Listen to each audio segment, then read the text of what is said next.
¿Qué pasa, compañeros? ¿Cómo estáis? Bueno, estos vídeos yo os recomiendo que los escuchéis como podcast, ¿no? Son simplemente una charla. Y bueno, como hay gente que se traga las chorradas que se dicen en los podcasts mientras van conduciendo, bueno, pues puedes utilizarlo como podcast, porque lo de verme aquí en el coche, pues no tiene mucho sentido. Lo que es una pena es que te pierdas los programas nuevos que voy emitiendo, voy subiendo en nomadatv.es. Es cierto que ahora está un poco parado el canal porque el periodo estival, primavera-estival, es el periodo de producción. Ahora lo que me encuentro es haciendo un montón de viajes.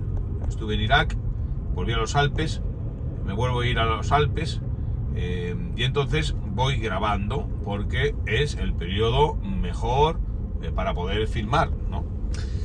Y luego, claro, como lo hago todo yo y tengo tantas ocupaciones entre medias, pues estoy acumulando mucho material filmado, y después cuando llega el otoño y el invierno, pues es cuando es el periodo del ordenador. Es decir, primavera-verano es periodo motociclista, viajero. Otoño-invierno es trabajo de ordenador, es la postproducción de los documentales, es decir, la edición de los vídeos. Y entonces, pues ya veréis, con el viaje a Irak saldrán un montón de episodios, y con lo de los Alpes también un montón de episodios, y va a ser una combinación muy, muy interesante, porque los Alpes son disfrute máximo, es decir, es simplemente viajar al paraíso y ver cómo es el paraíso, y que es un parque de atracciones para andar en moto, para esquiar, para hacer trekking, para andar en bicicleta, para ir en 4x4. Y después vamos a conocer lo que es el recorrido por Irak en su conjunto. Tenemos ya una temporada filmada por el Kurdistán iraquí, que es la zona montañosa que se encuentra en la frontera con Irán, es decir, es la zona noreste, que tiene poco que ver con el resto del país, lo que se conoce como el Irak federal, porque el Kurdistán es una región autónoma. Entonces, el Irak federal, pues es lo que hemos conocido los que estudiamos historia como Mesopotamia. La Mesopotamia es una gran llanura delimitada por dos ríos muy caudalosos, que son el Tigris y el Éufrates, que nacen en la península de Anatolia, en la actual Turquía, y desembocan en el Golfo Pérsico. Entonces, Mesopotamia se extiende por el sur de Turquía, Irak, Kuwait, y está delimitado por el desierto de Siria y por la altiplanicie iraní. Pero claro, es una zona súper cojonuda para conocerla por su valor histórico, pero también es una zona súper cojonuda para conocer por su valor social y político. Es decir, ¿quién no ha oído hablar de Irak? ¿Y cuántos prejuicios no tenemos sobre Irak por lo que hemos visto en los informativos? La guerra, primero Saddam Hussein, la primera guerra del Golfo, después la segunda guerra del Golfo, que si las armas de destrucción masiva, que si el no a la guerra, la ocupación y la insurgencia, que empieza en el año 2003-2004, hasta provocar la marcha prácticamente de las potencias ocupantes. Después un vacío de poder acojonante y la entrada del Daesh, del Estado Islámico, el ISIS, la guerra contra el ISIS para recuperar poco a poco todos los territorios que habían ocupado, que son enormes, y los habían ocupado no porque porque dicen, es que los iraquíes han destruido sus patrimonios. No, ¿qué cojones los iraquíes? O sea, los iraquíes, tú vas a Mosul, y los iraquíes son la gente que vive en Mosul, que te trata bien, los que son amables, los que venden alcohol. En fin, esa es la gente de Mosul.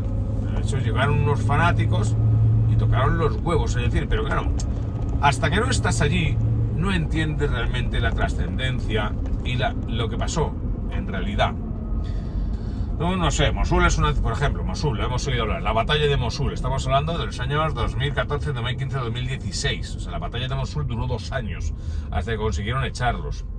Entonces, tú lo que has visto son los informativos, tú no conoces, no tienes ni puta idea de lo grande que es Mosul, no tienes ni idea de cómo es la sociedad de Mosul, hasta que no llegas a Mosul en moto y te vas a comer al mercado callejero y te paras en una esquina, te sientas en una terraza y no tienes ningún miedo a que me pongan un coche bomba, porque eso no funciona así.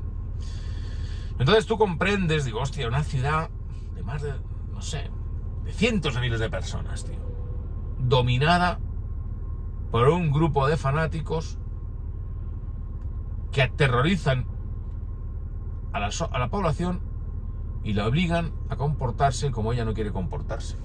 O sea, porque, por ejemplo, en el norte de Irak, y eso también ahí se ven en el programa, hay, pues mira, pues lo que os habéis perdido, por ejemplo, los que no habéis visto el Kurdistán. La cantidad de iglesias, de cristianos, de pueblos cristianos que hay. Y en el norte de Irak también hay, son los cristianos más antiguos. Cuando yo siempre lo he dicho, dice cristiano, lo que en España decía, el cristiano viejo no tienes ni puta idea.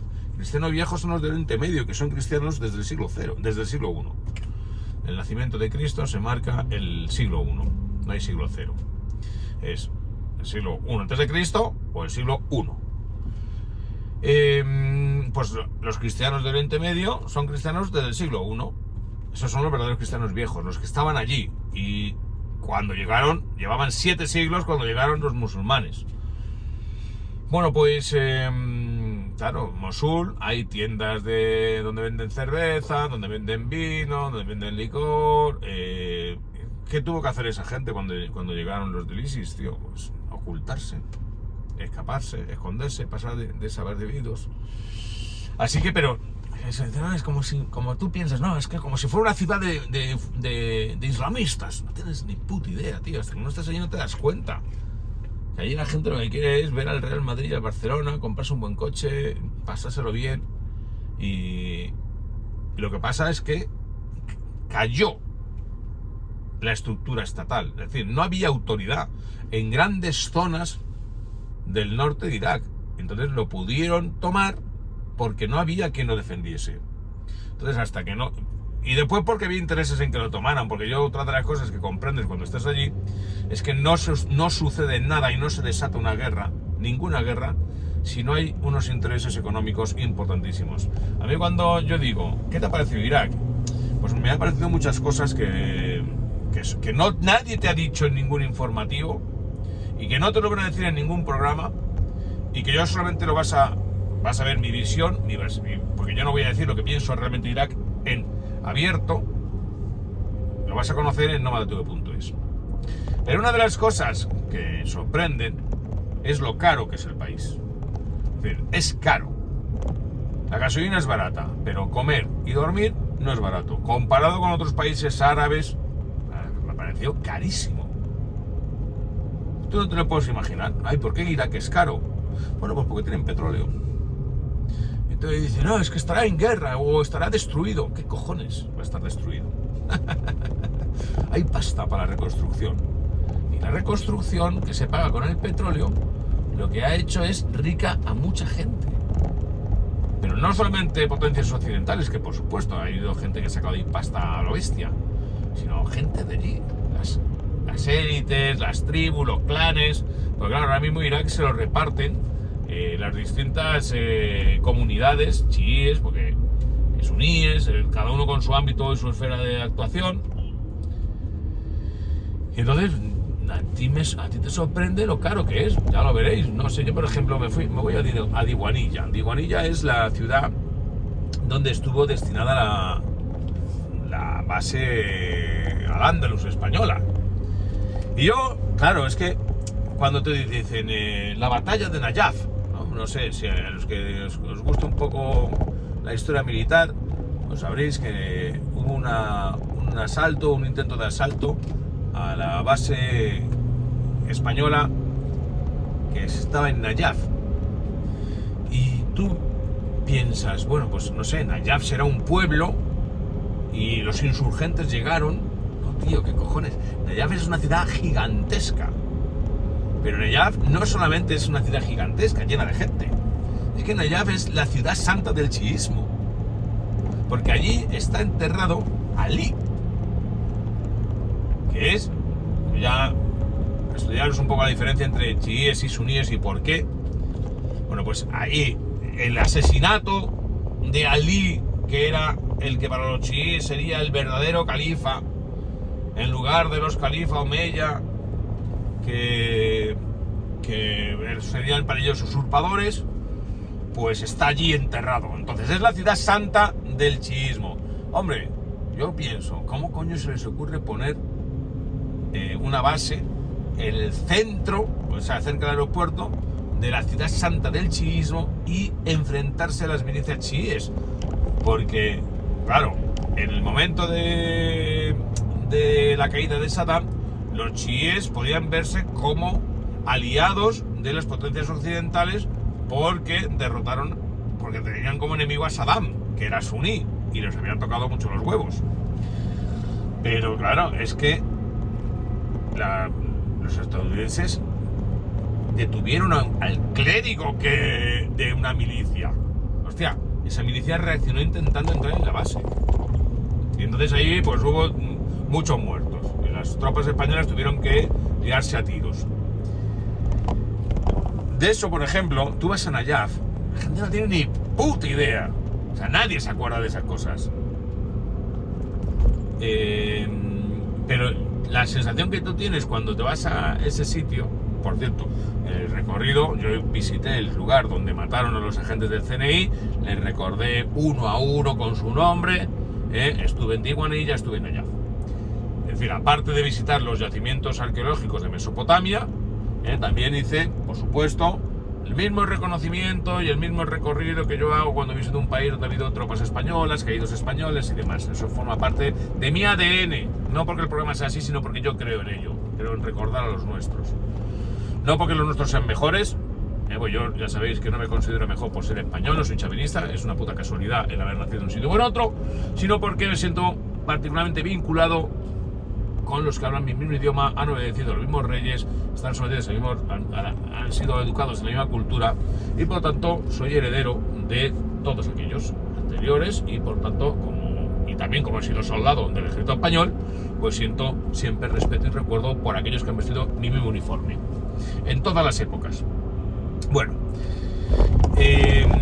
pues cuando vas a Nayaf, tío, dices, hostia, ¿cómo puede ser que metieran una base en el corazón mismo del chiismo y se enfrentaran a una milicia chií, le tocaran, digamos, provocaran su reacción? Bueno, pero se salvaron allí de puro milagro, porque si la ciudad realmente se levanta contra la base, de allí no queda nada. Estamos hablando de una ciudad de muchos decenas de miles de personas y todas son chiíes y todas son muy pías, ¿no? Porque una de las características que yo he apreciado al recorrer zonas mayormente chiíes es que el chiismo es, digamos, muy integrista. Es decir, no que sean islamistas en el sentido de que te vayan a matar, cortar el cuello, no, sino porque, ¡pum!, tienen ahí, son muy conservadores. Bueno, muy amables, y muy hospitalarios, y ya veréis en la serie que vais a flipar. Pero bueno, os estoy hablando de los precios, ¿no? Yo, por ejemplo, o sea, me voy a Diguanilla. En Diguanilla solamente hay un hotel. No, porque no hay infraestructura. Hay pasta del petróleo, hay reconstrucción de infraestructuras, hay gente con mucho dinero, hay coches, otra de las características, hay coches muy buenos, coches de estos, los Escalade, les encantan los coches norteamericanos y tienen muchas autopistas y los coches van a todo lo que da. Y he pasado más miedo en Irak que en ningún otro sitio, no por que me vayan a matar en un atentado, sino porque me pueden arrollar. Porque no conocen las motos, los coches pasan a 160, 170, 180. Yo no he visto conducir de otra forma. O sea, me ha parecido aterrador. Camiones y coches iban a una velocidad espeluznante. Y encima rozándome. Entonces, ¿qué ocurre? Que yo voy a Diguanilla. me quiero quedar allí, porque es la ciudad donde estaban destinadas las tropas españolas, y porque luego aparte, fuera de Diguanilla, pues ya no puedo dormir en ningún otro sitio, más que en otra gran ciudad que está lejos. Y no, los militares no me habrían dejado acampar jamás. Hay controles por todas partes. En cuanto te detienes en una carretera, aparece allí el policía, militares, a ver qué cojones está pasando. Ya si te ven con la moto no te quiero ni contar lo que llamas la atención, porque allí no hay motos. Entonces, llego al hotel. ¿Cuánto cuesta la habitación? $50. Hotel normalito. Sería bueno en tiempos de Saddam. Ahora mismo es un hotel muy básico. Y dices, tío, pero ¿cómo puede costar esto $50? O sea, $50 es una fortuna. Y cuando yo estoy acostumbrado a dormir en sitios así por muchísimo menos dinero. Porque no es lo mismo dormir en España por $50 o 50 euros que dormir en Irak o en un país árabe por $50. Vamos, que, por ejemplo, en Argelia los hoteles están tirados. En Marruecos, bueno, pues si te vas a un sitio de lujo, tienes todo tipo de oferta. Bueno, $50, tío. Y yo, pues empiezo ahí con el regateo. Mira, $50 o a la puta calle. Pues oye, $50 que tenéis que pagar, y así en todos los hoteles, porque no hay más oferta. Si en Diguanilla solo hay un hotel, te pueden poner el precio que quieran. Entonces me llamó la atención lo caro que es Irak.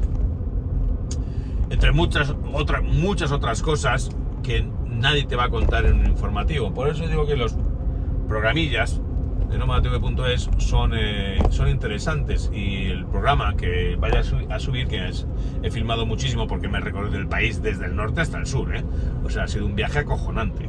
O sea, un viaje que ha ido desde Mosul, que era la antigua, ahí estaban las ruinas de Nínive, la capital de los asirios, pues hasta, bueno, pues he pasado, mira, por Tikrit, que es donde nació Saddam Hussein, Samarra, que es una ciudad chií que está cerca de Tikrit, y ahí donde hay una mezquita tipo minarete, acojonante.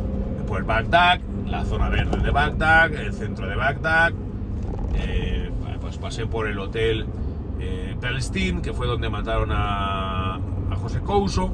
Y otra cosa curiosa es que me joden yo pongo una foto en Facebook del Hotel Palestine y digo, aquí mataron ¿qué pasó aquí? Mataron a José Couso, y entonces ya la gente empieza con sus prejuicios ideológicos. Entonces, yo pienso, yo me voy a Irak y me voy a visitar el lugar donde mataron a los agentes del CNI, y los recuerdo con sus nombres, como sacrificados españoles muertos fuera de las fronteras. Me voy a Nayaf a recordar la batalla, me voy a Diguanilla a recordar a los militares españoles, y me voy a Bagdad a recordar a José Couso y a el hijo de Julio Enguita. Para mí no hay prejuicio ideológico que valga. Para mí son todos iguales, murieron cumpliendo con su deber. Yo no me meto en quién los mató. Por ejemplo, los agentes del CNI los mataron los servicios secretos de Saddam, el Mujahbarat. Personas en las que ellos confiaban, que los traicionaron.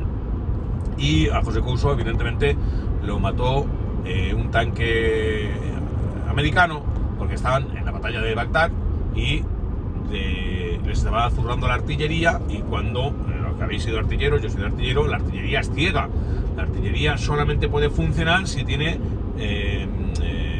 exploradores, es decir, alguien que está en un punto elevado, alguien que ve dónde está el enemigo y pasa las coordenadas. Entonces los americanos creían que había este tipo de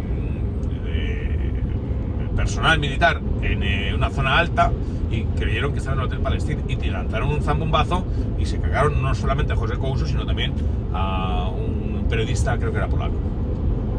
Entonces, yo cuando voy allí, pues hago un reconocimiento expreso al sacrificio que exige la profesión de enviado especial.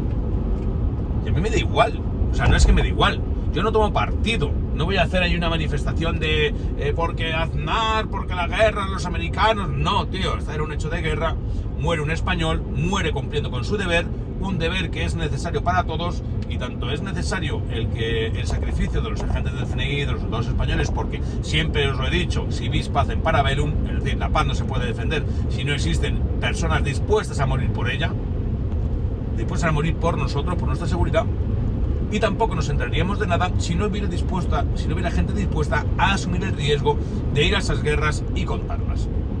Entonces, para mí, José Couso es un compañero de profesión, porque yo al fin y al cabo hago más o menos lo mismo, me voy a sitios y a demostrar la realidad que capta mi cámara, pero no entro en ese debate sórdido, sucio, ¿no? De imputar culpas, de tal, de cual, de no sé qué, al final, rojos contra azules, es siempre la misma mierda. Igual que cuando yo fui a Volgogrado, la antigua Stalingrado, yo puedo, por ejemplo, visitar un monumento dedicado a los muertos de la División Azul en Rusia, y puedo visitar el monumento que tiene el hijo de la pasionaria en Stalingrado como héroe de la Unión Soviética, porque el hijo de la pasionaria, de Dolores Ibarruri, murió en la batalla de Stalingrado defendiendo la Unión Soviética. Para mí es un héroe español que merece el mismo respeto que los agentes del CNI sacrificados. Esa es mi visión de la vida, esa es mi visión del mundo, y eso es en lo que yo creo. Y a mí me emociona el sacrificio tanto de los unos como de los otros, porque al final la gente que cumple con los deberes que le imponen sus propias creencias, sus propios principios, me parece respetable. Porque todos aquellos que censuran, critican, están en sus sofás, tocándose los huevos. Para mí no merecen ningún respeto. Ya sabéis lo que yo pienso de las redes sociales, de los que opináis en redes sociales. Aquí no hay comentarios, yo no me importa una mierda vuestros comentarios, no leo los comentarios en los vídeos. Me da igual si eres cojonudo, estoy completamente de acuerdo contigo, o eres un facha, eres una mierda, me da absolutamente igual. Para mí son eructos, o sea, intrascendencia total. A mí el único comentario que me interesa es el del suscriptor a mi canal Nomadv.es, porque demuestra interés suscribiéndose para ver mis programas. Entonces ese es el único gesto que me importa. El resto, como cuando me dicen te sigo desde hace años, a mí qué cojones me importa que me sigas desde hace años, me puedes dejar de seguir, es que me da igual. Yo creo en mi forma de ver las cosas y yo seré coherente con mi forma de ver las cosas y de actuar siempre. Entonces a mí se me podrán criticar muchas cosas, nunca la falta de coherencia. Es decir, yo no me contradigo, o sea, yo tengo contradicciones ideológicas como todo el mundo, pero lo que intento es, en mi trabajo como narrador de historias, ser coherente. Desde que yo empecé contando la historia de los exploradores españoles. La primera serie de televisión que yo hice para la televisión española fue siguiendo las huellas de los exploradores de América. Tócate los huevos, o toma nísperos, ¿no? Porque eso ahora mismo también puede suponer un conflicto tal, porque el genocidio, no sé cuántos. A mí me daba igual, yo no me fijaba tanto en los conquistadores, me fijaba en los exploradores. ¿Quién era para mí el modelo? Vasco Núñez de Balboa. Vasco Núñez de Balboa no conquista nada. Vasco Núñez de Balboa descubre el Pacífico y dice, no, es que se lo enseñó un indio, por tanto ya estaba descubierto. No estaba descubierto, que esa es la cosa. Una cosa es que algo se ha podido ver por más seres humanos, pero no está descubierto hasta que no se pone de relieve la trascendencia que eso tiene. Y Vasco Núñez de Balboa, la diferencia que tenía con el indio que le llevó, el indígena que le llevó a ver el otro mar que había allí, era que no entendía que ese mar significaba la prueba empírica de que América era un nuevo continente, que efectivamente no eran las Indias y que el mundo era redondo. Que las Indias orientales tenían que estar más allá, porque hasta ese momento Colón se murió creyendo que a donde había llegado no era una nueva tierra, sino las Indias orientales de Marco Polo. Entonces, cuando Vasco Núñez de Balboa, pleno hombre del Renacimiento, consciente de la trascendencia de sus actos y consciente de que va a pasar a la historia, realiza el gesto teatral de meterse con la espada en el Mar del Sur, en el agua, hasta las rodillas, y tomar posesión, solemne posesión, para que lo recoja un escribano, de todo el Mar del Sur y de todas sus orillas en nombre del rey de España, es porque es plenamente consciente de lo que significa su descubrimiento. Mientras que el indígena que le acompañó no entendía nada de eso. Él veía un mar, punto. El mar que había estado allí siempre. Cuando se traslada ese conocimiento a la cultura universal, cuando se traslada a los libros, cuando se traslada a los mapas, se produce el descubrimiento. Por eso yo siempre he dicho que un explorador es aquel que abre una ruta y la documenta.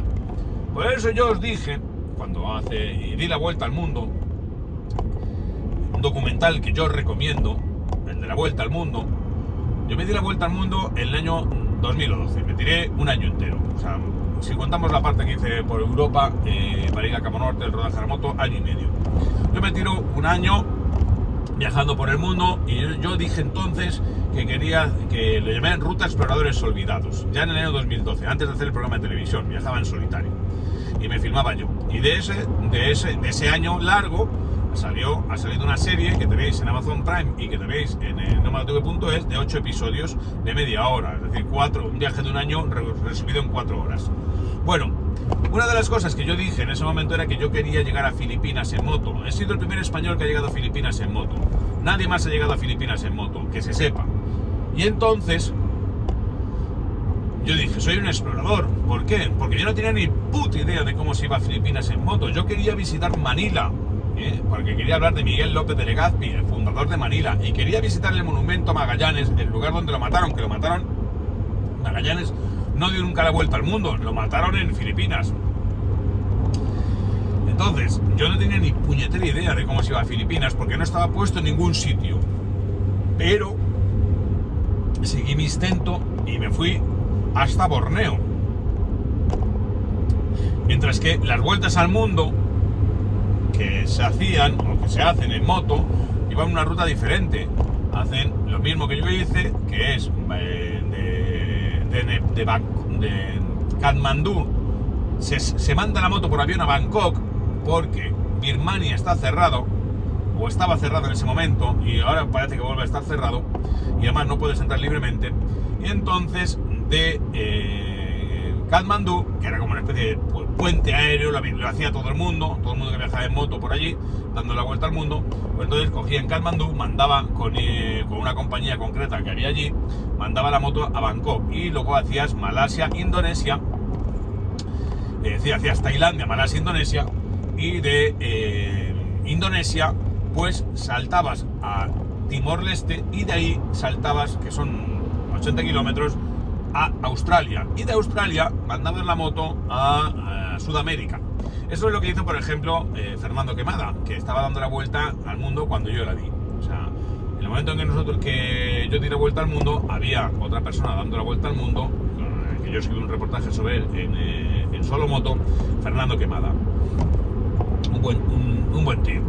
Bueno, Fernando Quemada hizo ese viaje, pero yo no hice ese viaje.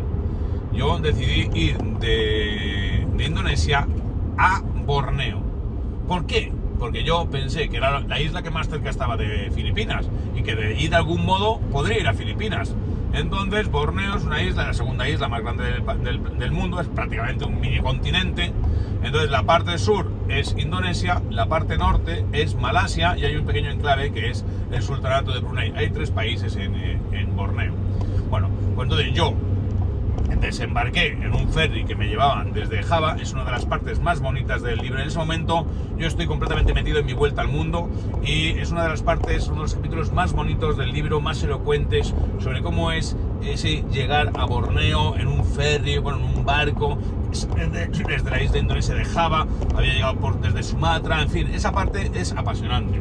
Bueno, pues yo llego a Borneo, al sur, y entonces tengo que cruzarme toda la isla para llegar hasta una ciudad que se llamaba Sandakan, que estaba en el extremo nororiental, noroeste de Borneo. Y allí me encontré que había un barco que utilizaba el gobierno para deportar inmigrantes ilegales de Filipinas a Zamboanga, una ciudad al sur de Filipinas, en la isla de Mindanao. Hostia, yo metí la moto allí, que en los vídeos se ve cómo me la meten, es acojonante, porque no hay una rampa, ¿no? O sea, me meten con un toro mecánico, y yo sujetando la moto. Y de ahí yo voy isla a isla hasta llegar a Manila. Bueno, entonces yo dije, soy el primero en llegar a Filipinas en moto, por lo tanto soy un explorador. Y dice, no, pero si Filipinas ya la ha descubierto hace muchos años Magallanes y se ha conquistado ya, sí, pero nadie ha llegado en moto.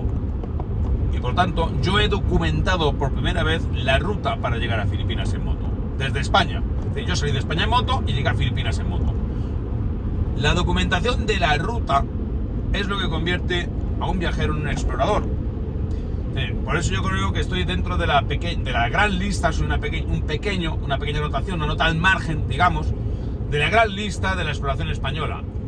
No por haber recorrido Filipinas, porque mucha gente va a Filipinas en avión, siempre ha habido el Galeón de Manila, que era la ruta comercial más antigua del mundo, que iba desde Filipinas hasta la Nueva España, en América.